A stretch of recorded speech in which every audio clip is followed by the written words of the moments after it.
नमस्कार, public news times channel Shimla में आपका स्वागत है।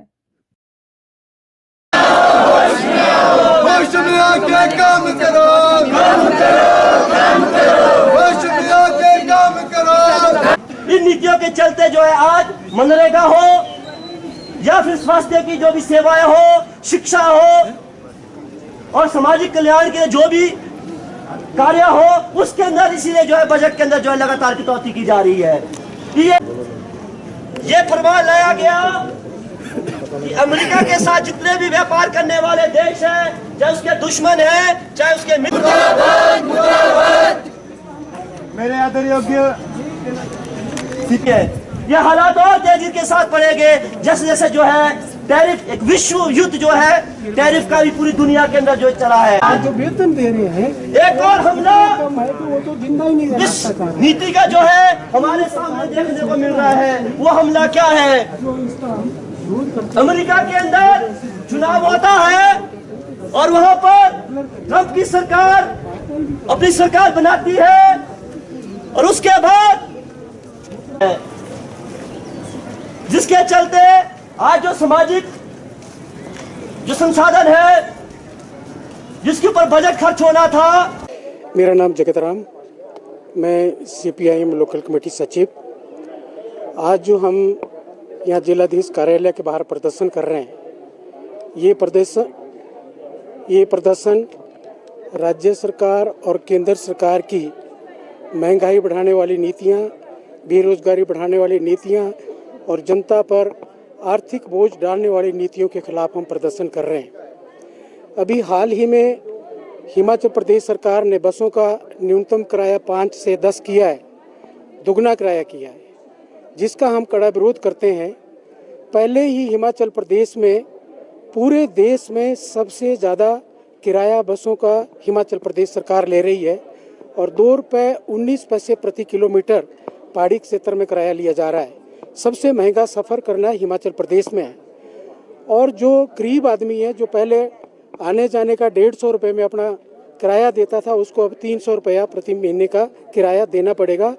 और ये जो किराया बढ़ाया है, ये सिर्फ प्राइवेट जो ट्रांसपोर्टर है उनके आगे सरकार झुकी और उनको फ़ायदा पहुँचाने के लिए बस का किराया बढ़ाया है। तो इसका हम विरोध करते हैं। और दूसरा भी 1000 रूट जो है सरकार ने प्राइवेट ट्रांसपोर्टरों को दिए हैं, तो उनको फ़ायदा पहुंचाने के लिए ये सरकार की पहल है। दूसरा, जो हिमाचल प्रदेश सरकार ने अभी 1 अप्रैल से पानी के बिलों में 10% की बढ़ोतरी की है, गार्बेज के बिलों में 10% की बढ़ोतरी की है। और ये भी इसलिए की है क्योंकि पानी का जो शिमला शहर में डिस्ट्रीब्यूशन है और गार्बेज का जो काम है वो प्राइवेट हाथों में दिया जा रहा है, तो उनको फ़ायदा पहुँचाने के लिए सारा काम किया जा रहा है। दूसरी तरफ अभी आपने देखा, बड़ी चर्चा है कि जो हॉस्पिटलों में काफ़ी समय से गरीबों के लिए टेस्ट फ्री में किए जाते थे, उनका चार्ज लेने की बात की जा रही है। पर्ची बनाने का 10 रुपया लेने की बात की जा रही है। तो इससे हम सरकार को याद दिलाना चाहते हैं कि एक बार जब शांता मुख्यमंत्री थे तो उस वक्त उन्होंने 25 पैसे से 1 रुपया पर्ची का किया था और सरकार को उसका खामियाजा भुगतना पड़ा और जनता ने सरकार को बदल दिया। तो हम हिमाचल प्रदेश की सुखविंदर सिंह की सरकार को भी कहना चाहते हैं कि आपका असर भी शांता कुमार जैसा होने वाला है अगर आपने नीतियों को नहीं बदला। फिर बात करते हैं कि सुख की सरकार है हिमाचल प्रदेश में, पर हमारा मानना है कि सुख की सरकार नहीं है, ये तो जनता को दुख पहुंचाने वाली सरकार है जिस ढंग से ये नीतियां लागू कर रही है। दूसरी तरफ जो केंद्र की सरकार है, अभी आपने देखा पिछले कल गैस के रेट जो है कितने बढ़ा दिए, 50 रुपया सिलेंडर में बढ़ा दिया। पहले कहते थे मोदी जी बड़े अपने भाषणों में, ना खाऊंगा ना खाने दूंगा, पर अब तो वो नारा ही बदल गया, ना खाऊंगा ना खाने दूंगा ना पकाने दूंगा, क्योंकि गैस इतना महंगा किया जा रहा है कि आम जनता के खरीद से बाहर है। और उसके साथ पेट्रोल डीजल की कीमतें बढ़ा दी।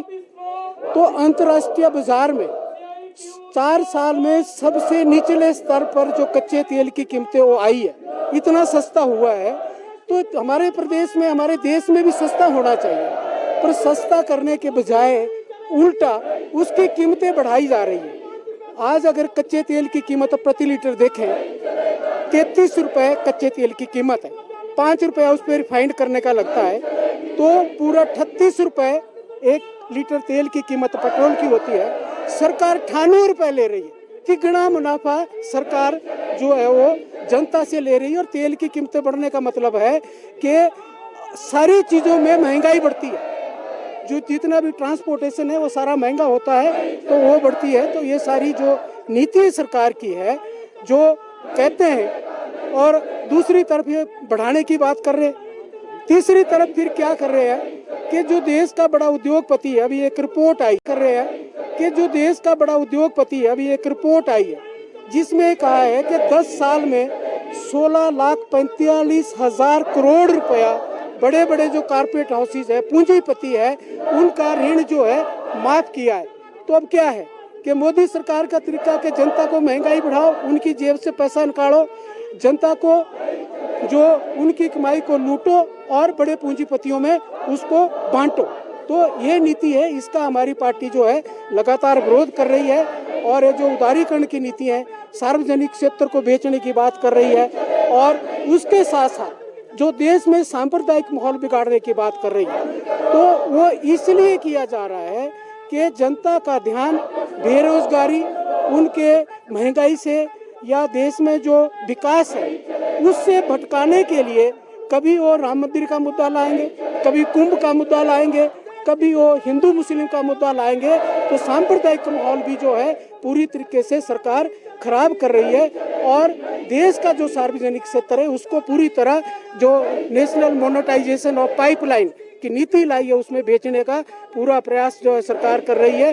तो इसका हम विरोध करते हैं। फिर नारा देते हैं कि भाजपा का जो नारा है कि सबका साथ सबका विकास, पर काम उसके बिल्कुल उल्ट कर रहे हैं। महंगाई बढ़ानी, बेरोजगारी बढ़ानी, रोजगार नहीं देना, हिंदू मुस्लिम करके जनता की एकता बांटनी, तो ये उसका बिल्कुल उल्टा है। अब तो नारा बन गया है कि भाजपा पूंजीपतियों के साथ और जनता का विनाश करने वाली नीतियां लागू कर रही है, जिसका हम विरोध कर रहे हैं। और आज हम मांग कर रहे हैं इस प्रोटेस्ट के माध्यम से, आप लोगों के माध्यम से, कि जो हिमाचल प्रदेश सरकार ने बस किराया बढ़ाया है उसको तुरंत वापस लें, और बिजली पानी के बिलों में बढ़ोतरी को वापस लें, और साथ में जो प्रस्तावित आ रहा है अभी के पर्ची के 10 रुपए लेंगे, हॉस्पिटल में टेस्टों के रेट लेंगे, उसको ना लिया जाए। और केंद्र सरकार से भी मांग करते हैं कि जो गैस के रेट बढ़ाए उसको वापस लें। पेट्रोल डीजल के जो रेट है, अभी 1-2 तरह की बातें आज अखबार में उलझाने वाली की है। एक तरफ कह रहे हैं कि हम इसको लागू नहीं करेंगे, तेल कंपनियां देगी, दूसरी तरफ उसमें लिखा है कि 32,000 करोड़ रुपया मुनाफा होगा 2 रुपए कीमत बढ़ाने से। तो ये भटकाने वाली बात, ये बढ़ने हैं तेल के दाम, वो सिर्फ गुमराह करने की बात कर रहे हैं। हम कह रहे हैं इसको ना बढ़ाया जाए, पब्लिक सेक्टर को ना बेचा जाए, और नेशनल मोनेटाइजेशन पाइपलाइन की नीतियों को वापस लिया जाए, और जनता में जो भाईचारे को तोड़ने के लिए हिंदू मुस्लिम की है ये ना किया जाए। इन सारे मुद्दों को लेकर आज हम प्रदर्शन कर रहे हैं। अगर नहीं मानी सरकार तो हम, जैसे यहाँ पर है, अभी बस का किराया वापस नहीं लिया, हम रास्ता रोकने पर जाएंगे, अभी बात करेंगे, इस आंदोलन को आगे बढ़ाएंगे, इसको यही नहीं छोड़ेंगे। इन्हीं मुद्दों को लेकर आज हम यहाँ पर प्रदर्शन कर रहे हैं। धन्यवाद। वीडियो अच्छा लगा हो तो पब्लिक न्यूज़ टाइम्स चैनल को सभी मीडिया प्लेटफॉर्म पर लाइक, शेयर और सब्सक्राइब करें।